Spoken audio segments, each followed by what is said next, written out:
Before you press play on anything else today, before you scroll past this and tell yourself you will come back to it later, I need you to understand something. This did not arrive on your screen by accident. I want you to sit with that for a moment. Not because it is something people say to comfort themselves. Not because it is a pleasant thought to soften the randomness of a long and lonely day, but because it is the plain and unembellished truth. You did not find this message. I arranged it, and I want you to hear everything I am about to say, because I have been waiting to say it, and the time for saying it is now. There were other videos. There were other things calling for your attention tonight, this morning, this afternoon, in whatever quiet or noisy corner of your life you find yourself in right now. There were notifications, distractions, obligations, the low hum of everything else that fills your hours. And through all of it, this reached you. I sent it through the noise. I placed it in front of you because there are words that need to land in your heart today, and they could not wait any longer. Every time you have come close to something like this and moved away from it, every time you felt a pull and dismissed it, every time you said not now and meant it, I was patient. But today I am speaking, and I am asking you to stay. What I have to say is for you, and it concerns the wound that most people who know you have never once asked about. I know what it is. I have always known. I was there when it formed. My child, I am speaking to you today, not as the distant presence you were taught to fear, not as the judge tallying your failures, not as the authority who withholds until you have earned what you need. I am speaking to you as a father, as your father, and I know that word, that particular word, is complicated for you. I know it does not land cleanly the way it might for someone else. I know that when you hear the word father, something inside you does not open, it does something else entirely. It braces. It goes quiet. It looks for the catch. I know this because I know you completely in the way that only I can. In the way Psalm 139 describes, you have searched me, Lord, and you know me. You know when I sit and when I rise, you perceive my thoughts from afar. You discern my going out and my lying down. You are familiar with all my ways. I am familiar with all your ways, including the ways you have learned to manage this particular ache. But I am here to tell you that the ache does not have to be managed anymore. It can be healed, not covered over, not set aside, healed. Type, I am seen. There is a wound that forms in a person when their earthly father is not there in the ways a father is meant to be there. This wound has many shapes. Sometimes the earthly father is physically absent, gone before the child was old enough to understand why, or gone before the child was even born. Sometimes the earthly father is physically present and emotionally unreachable. A person who occupies the same rooms but exists behind a wall that was never explained and never came down. Sometimes the earthly father is harsh, and the child grows up learning to be small, learning to need less, learning that expressing anything tender or needy will cost them something they cannot afford to lose. Sometimes the earthly father was someone who meant well and simply did not know how. Sometimes the earthly father left damage that he himself did not know he was leaving. And sometimes the earthly father passed on before there was ever a chance to repair what was broken between you, and now that door is closed in a way that no conversation can open again. I am not here to assign blame. I am not here to reduce your earthly father to his worst moments or his greatest failures. He was a person shaped by his own wounds, carrying damage he may never have named or understood, moving through a life that formed him in ways that were not always kind. Broken people break people, not always on purpose, not always with cruelty, sometimes with nothing more than an absence, a silence, a withheld word. The damage is real regardless of the intention, and the damage is what I am here to speak to today. My beloved, there were rooms I was in that your earthly father was not. I want to describe them to you, because I think you have spent a long time believing that those rooms were empty. They were not empty. They were never empty. I was in every one of them. I was there on the nights when the house was quiet and something in you went looking for a presence that was not available. You were young, maybe young enough that you did not have a word for what you were looking for. You only knew that the stillness had a particular quality to it. a quality that felt like an answer you were never going to receive. You lay there in the dark, and the question was already forming in you, even if you did not know how to phrase it yet. The question was something like, why is he not here? Or, what did I do? Or simply, does he think about me? I was in that room. I heard the question. I have never once forgotten it. I was there at the family gatherings, the ones where you watched other people and their fathers with something you did not want to examine too closely, a hand on a shoulder, a specific kind of pride in someone's eyes. A joke passed between them that only they understood.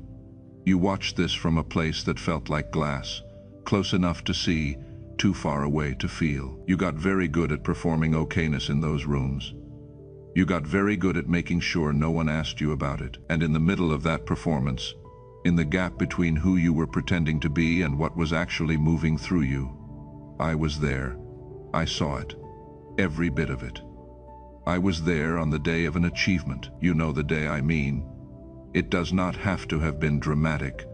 It does not have to have been something the world took notice of. It could have been a grade you were proud of, a thing you built, a challenge you survived, a moment where you reached the end of something difficult and thought, I did this. And in that moment the thought arrived that is so familiar to you now that you almost do not notice it anymore. You thought, I wish he could see this. Or, I wonder if he would be proud. Or, there is no one to tell. The pride was real. And inside the pride was this particular kind of loneliness that is almost harder to describe than grief, because at least grief is permitted. At least grief has a name. This kind of loneliness does not have a name that most people recognize.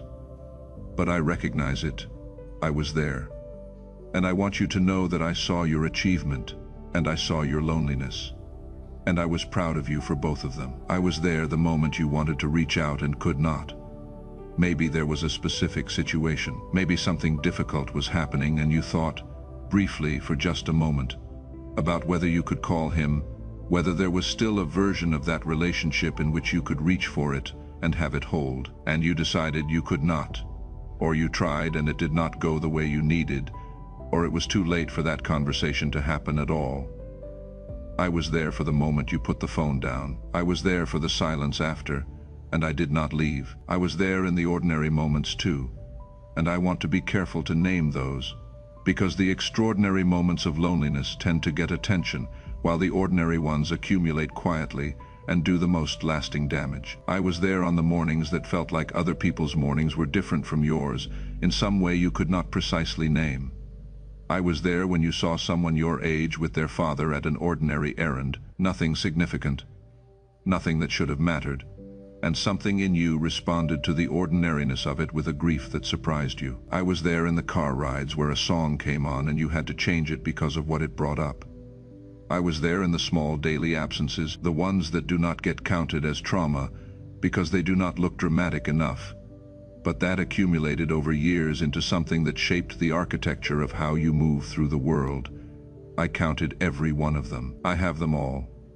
I was there when you graduated, or when you crossed a milestone, and you scanned the faces and found the one face that was not there, or found a face that was there in body but somewhere else in attention. I was there when you gave the speech, or did not give a speech because there was no one who made it feel worth giving. I was there when you got the job, or ended the relationship, or moved to the new place, or hit the hard bottom of something you needed a father to walk you out of. I was in every one of those moments, not as an observer recording data, as a father, in the full weight of that word, attending to what was happening to my child. Type God was there. There is something I need to name now, and I need you to receive it carefully, because I am about to say something your body may respond to before your mind does. Some of you, as I have been speaking, have felt something shift. It might be in your chest, a kind of opening or tightening, a sensation that is not quite emotion and not quite thought. Something that feels almost like pressure being released or pressure being recognized. Some of you feel a heaviness in your shoulders that you carry so constantly, you have stopped noticing it is there. Some of you have gone very still. That is not coincidence. That is not your nervous system reacting to stimulus. That is my presence filling the space where absence once lived, I am not describing something abstract. I am telling you what is happening in your body right now as I speak. You are not alone in this moment. You have not been alone in any of the moments I have described. The stillness you feel is not emptiness. It is me, filling what was left unfilled, settling into the space your earthly father could not occupy. And now I want to say the words that I know your earthly father did not say, or did not say enough, or said in ways that got lost before they could reach you. I want to say them plainly, because you deserve to hear them plainly, without conditions attached, without earning them first.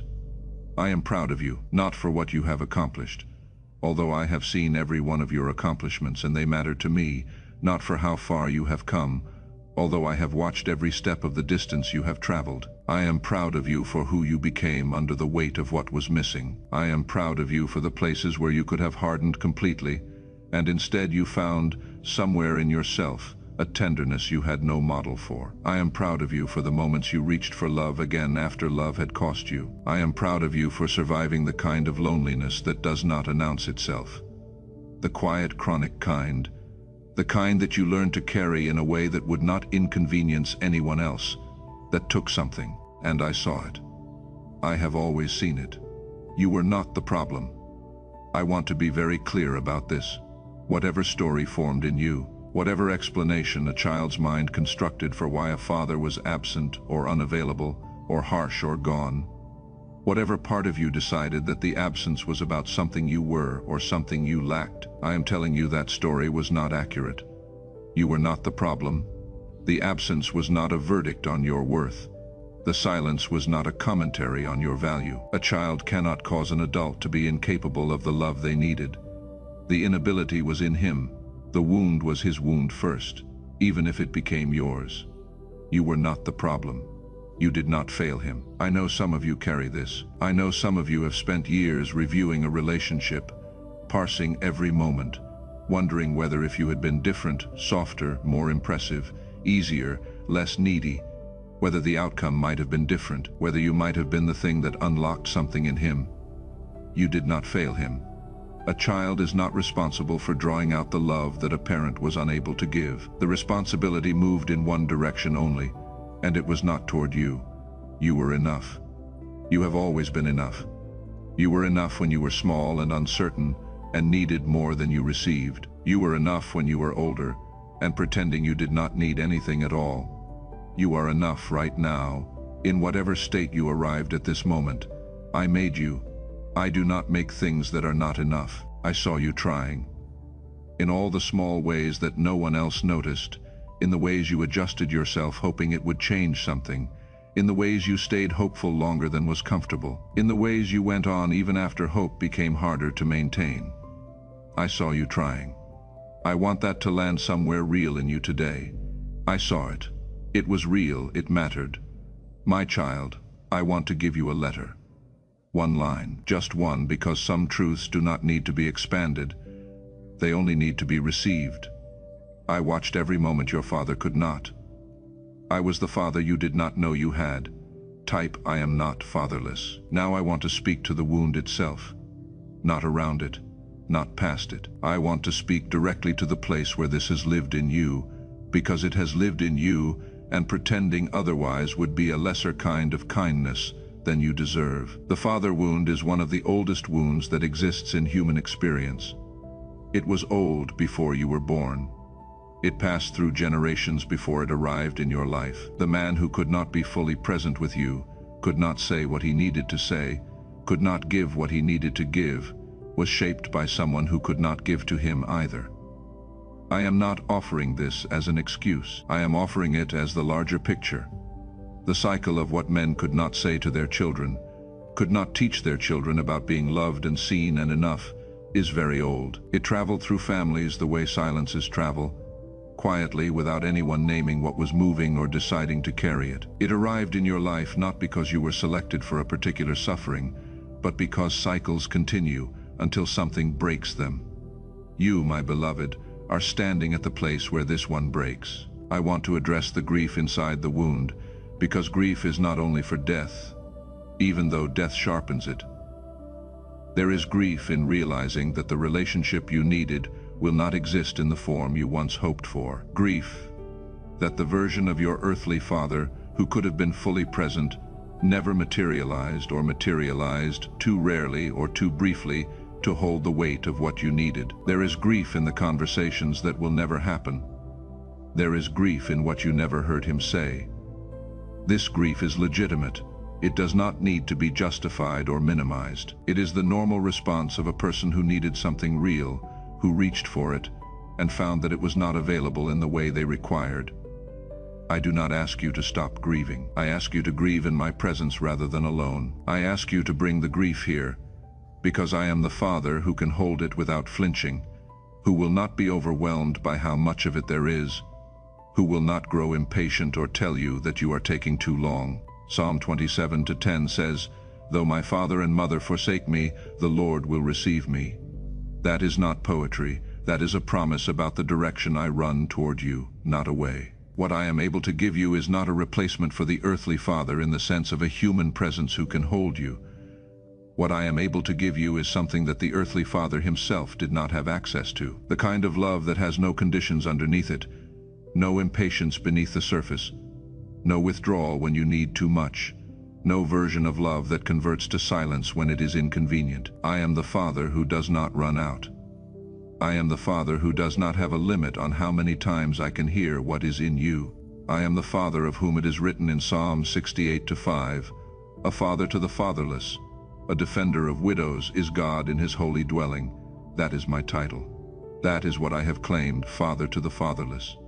Not someday, not in principle now, and toward you, and without reservation. Type, I release the guilt. I am not finished speaking. There is more, and I need you to stay with me because what I am about to say is important, and it will require something from you. There are people who knew that you did not have a strong foundation of fatherly support, and they used that knowledge. I want to be precise here, because precision matters, and because the people I am about to describe understood exactly what they were doing, even if they never said it aloud. They saw a person who had learned to need less, who had learned to manage alone, who did not have a human being standing behind them in a way that made certain threats feel empty, and they used that. They took advantage of the gap that your absent or unavailable earthly father left in the architecture of your support. They said in one way or another, explicitly or by implication, "You have no one." They said it to make you feel small. They said it to keep you in a position where you would not resist them, would not call their treatment of you into question, would not leave, would not demand better. You have no one. They believed this was true, and they believed that your believing it too would make you manageable. They spoke into a wound they did not create but were very willing to press. There were those who offered something that looked like support and then made you pay for needing it. There were those who took your vulnerability and cataloged it, holding it as leverage. There were those who watched you carry pain that a properly supported person would not have had to carry alone, and they offered to help carry it only on their terms, only in exchange for things they wanted from you. They built systems of control inside the gap your earthly father's absence created. They called it care. It was not care. I have seen all of it. I want to be clear about that. Every exchange, every word, every moment where you believed you had no one and someone used that belief to take something from you. I have the record. I have the full account of what was done, by whom, and what it cost you. I do not operate on the basis of what can be proven in a room full of people. I operate on the basis of what I have witnessed, and what I have witnessed is complete. The truth about what was done in the dark in the private architecture of those relationships is not hidden from me. It was never hidden from me, and the nature of truth is that it does not stay buried indefinitely. Truth moves toward the surface. It is not a matter of if, it is a matter of when. Those who built their position on the back of your vulnerability, who made themselves larger by insisting you were small, who said you have no one in order to make it true, will find that the ground they built on was not as solid as they believed. The accounts that were kept will be addressed, not on the basis of your anger or your pain, though both of those are legitimate, on the basis of what is true and on the basis of what I have seen and recorded and carry with me. You do not have to fight for this. You do not have to manage it. You do not have to spend your energy ensuring that justice arrives. That is my domain. I am asking you to release it into my hands.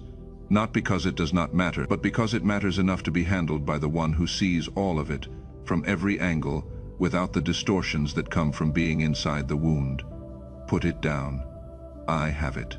Type, I will not carry this alone. There is someone in your life, or someone you know of, or perhaps someone you have been thinking about while listening to me speak, who grew up without a father as well. Someone for whom these words are also true, even if they are not hearing them right now. Someone who has carried the same shape of loneliness through the same kinds of rooms, who has given the same performance of fine, who has swallowed the same question about whether anyone would have been proud of them. I want to invite you to sow a seed on their behalf today, not because it is what you owe, not because of what it will return to you, but as an act of faith, as a declaration that the work I am doing, the healing I am bringing into contact wounds that have lived in families for generations, is worth sending forward into the world. Visit the link in the description below, or scan the QR code on screen to sow that seed.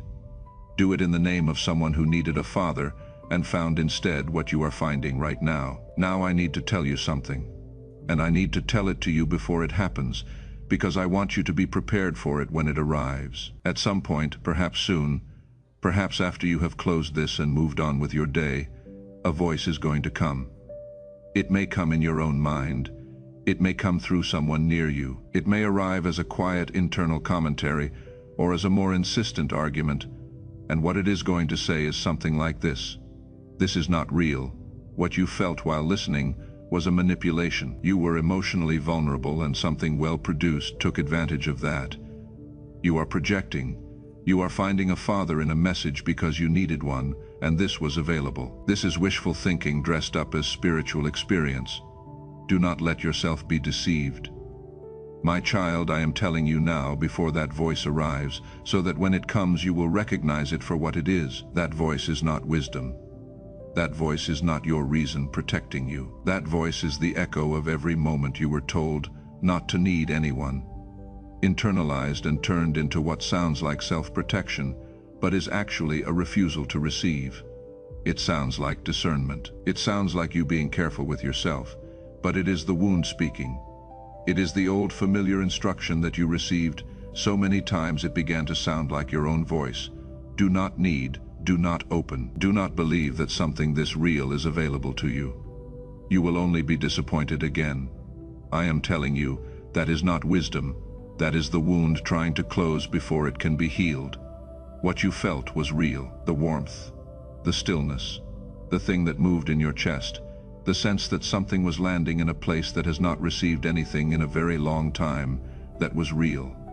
I did not manufacture it for your comfort. I did not construct a feeling to trick you into belief. I spoke, and you felt it, because that is what happens when I speak to a person directly about something that is true. The feeling was the recognition. The recognition was the evidence. Let me into the place where this wound lives. Not to inspect it, not to catalog it, not to have it on record, to fill it, to put into that space exactly what should have been there from the beginning. The love of a father who does not leave, who does not run out of words, who has been proud of you since before you were born.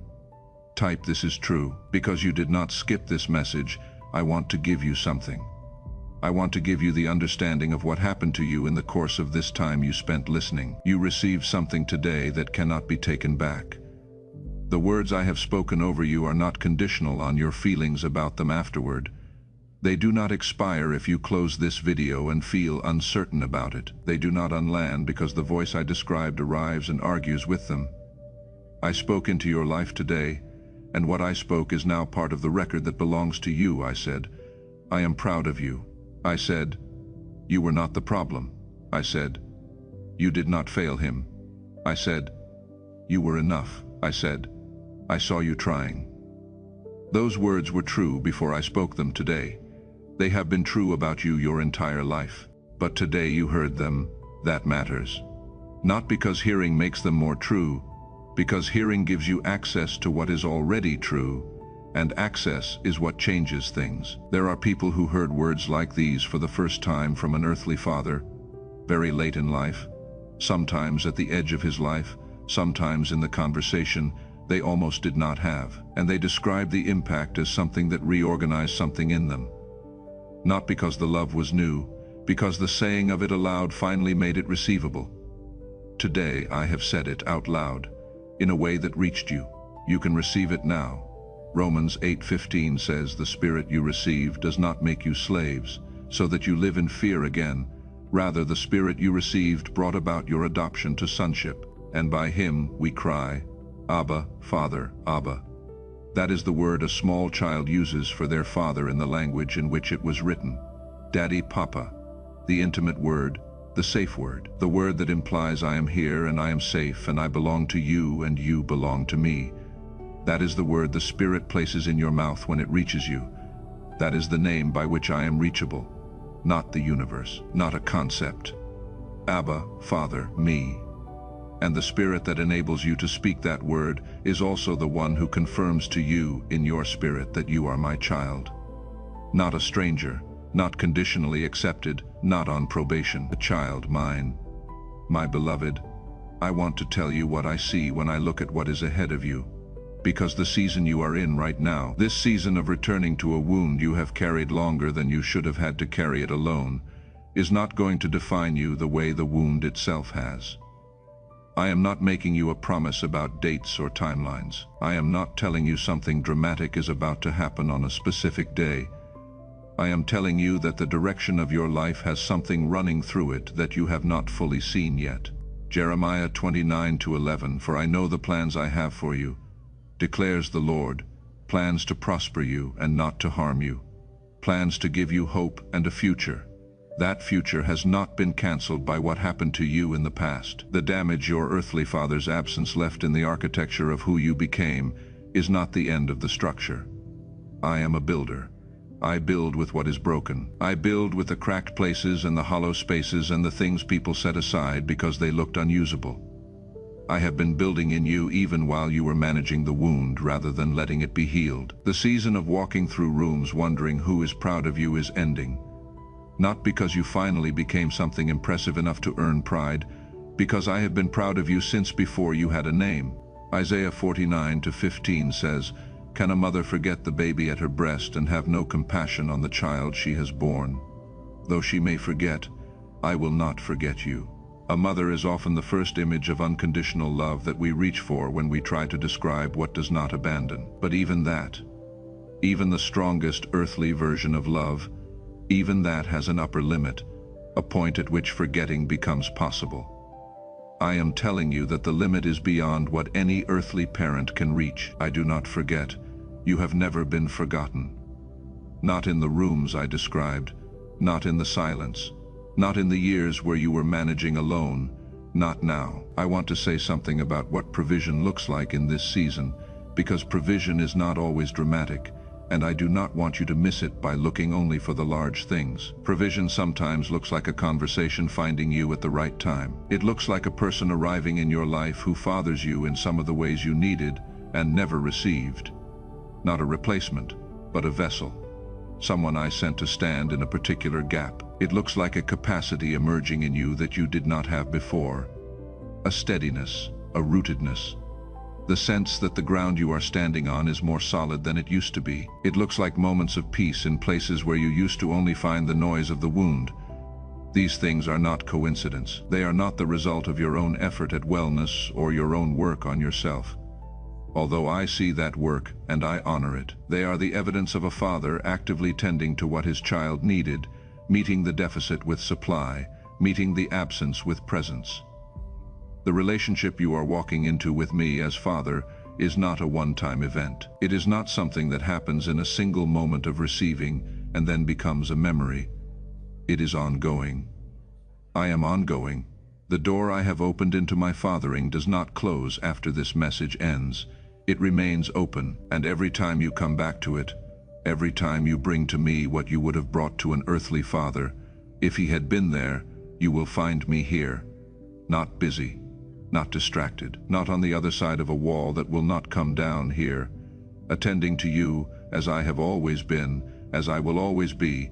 What is coming for you has a quality of repair to it, not repair that undoes the past, because I do not work by erasing what happened, I work by using it.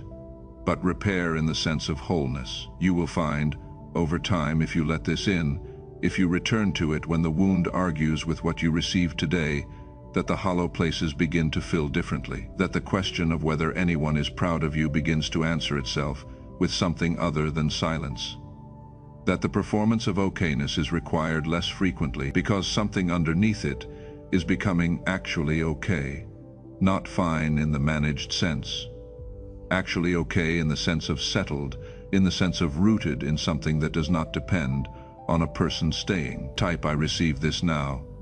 My child, I want to speak now about something that extends beyond you because you are not healing only for yourself, even though you would be entirely entitled to do this solely for yourself. The wound that you are allowing me to touch today traveled to you through a long line of people who could not allow it to be touched.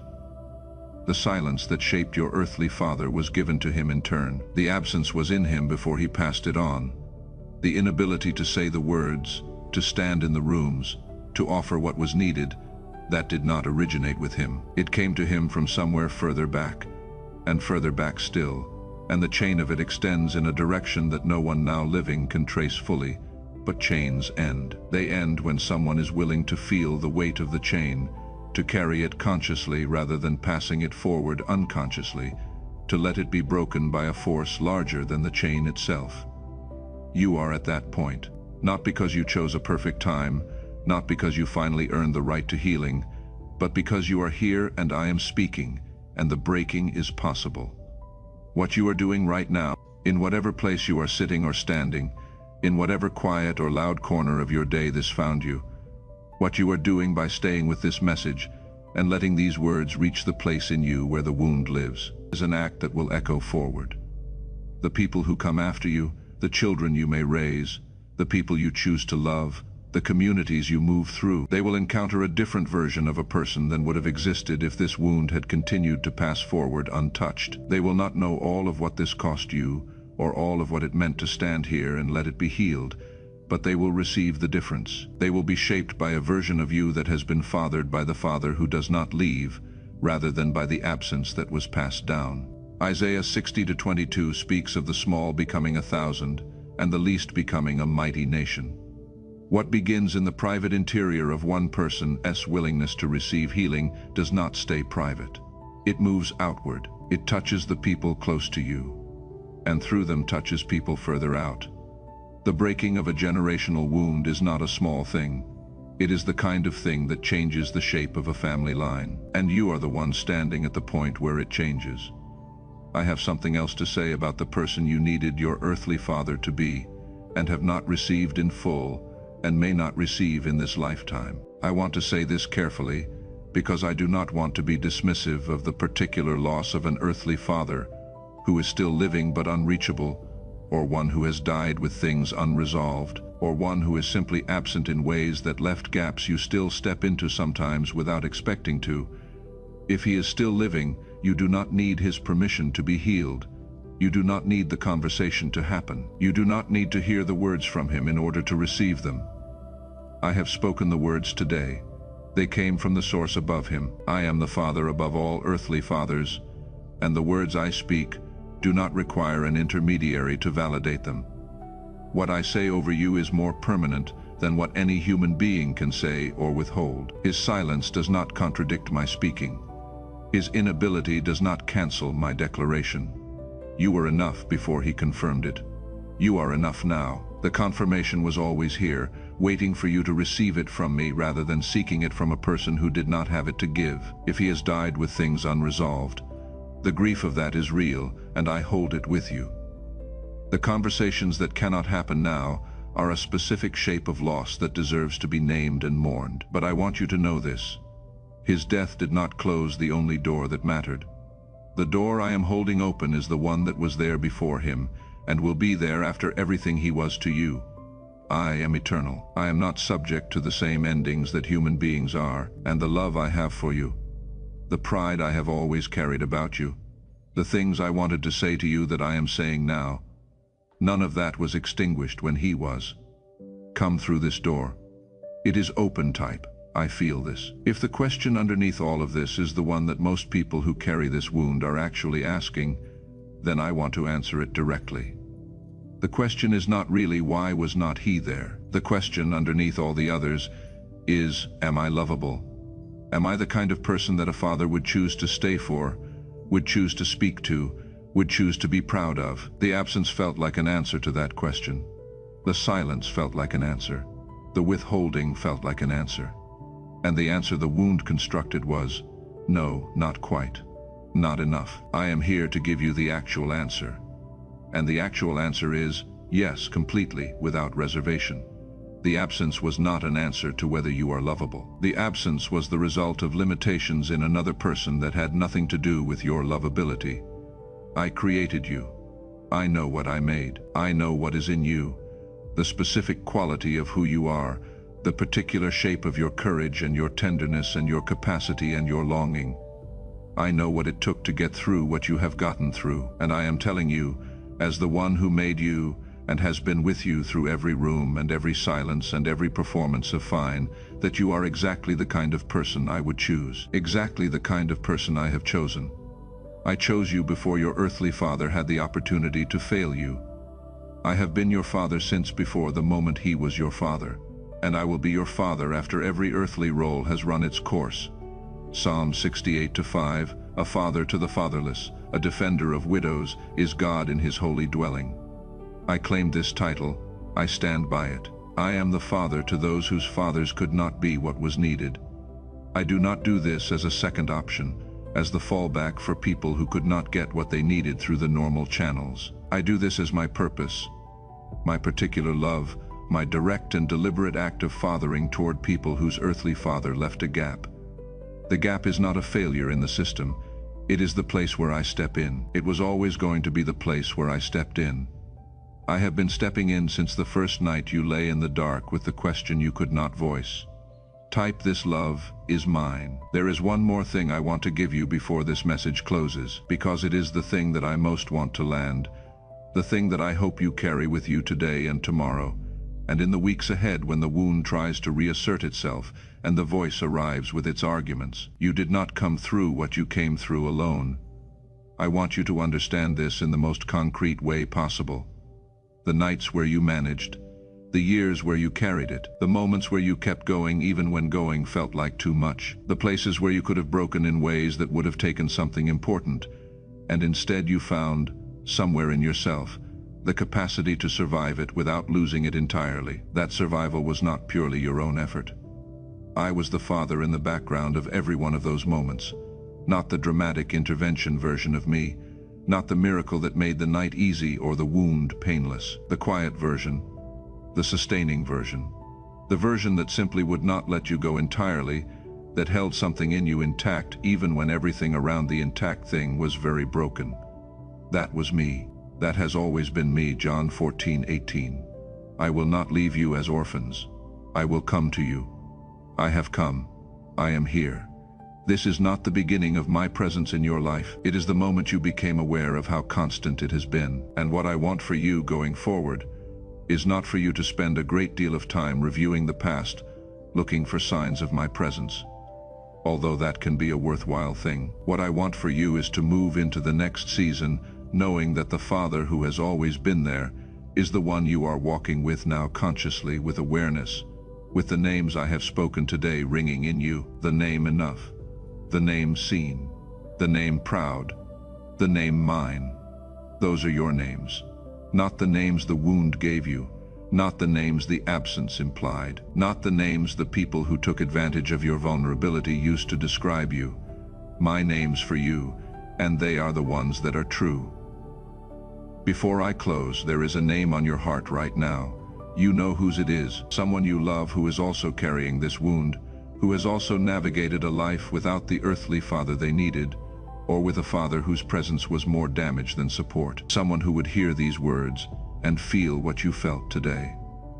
I want to invite you to sow a seed on their behalf, not as a transaction, not as something that earns a result, as a declaration that what I am doing, this healing that moves through generations, this fathering of the fatherless, is worth sending into the world. Visit the link in the description below or scan the QR code on screen. Sow a seed for the one whose name is on your heart. It is an act of faith, and I honor the faithful heart. My child, let me close the same way I began, by returning to the truth underneath everything else. You did not find this message, I arranged it, not for everyone who scrolled past it, for you, specifically for you. I know exactly what you are carrying, and exactly where it came from, and exactly what it cost you, and exactly who tried to use it against you, and exactly what they were wrong about when they did. I know all of it with the complete knowledge of the one who was in every room before you were, and every room after you left, and every silent room in between. I am the Father who does not leave. I am the Father who does not run out of words to say to you. I am the Father who was in every room your earthly father could not be, not watching from a distance, present, fully present, attending to everything that was happening to you and in you and around you. And I am still here now, in this room, in this moment, speaking directly to the place in you where this has lived. You are not fatherless. You never were. You are mine, and I am so proud of you for staying until the end of this. Go carry that with you.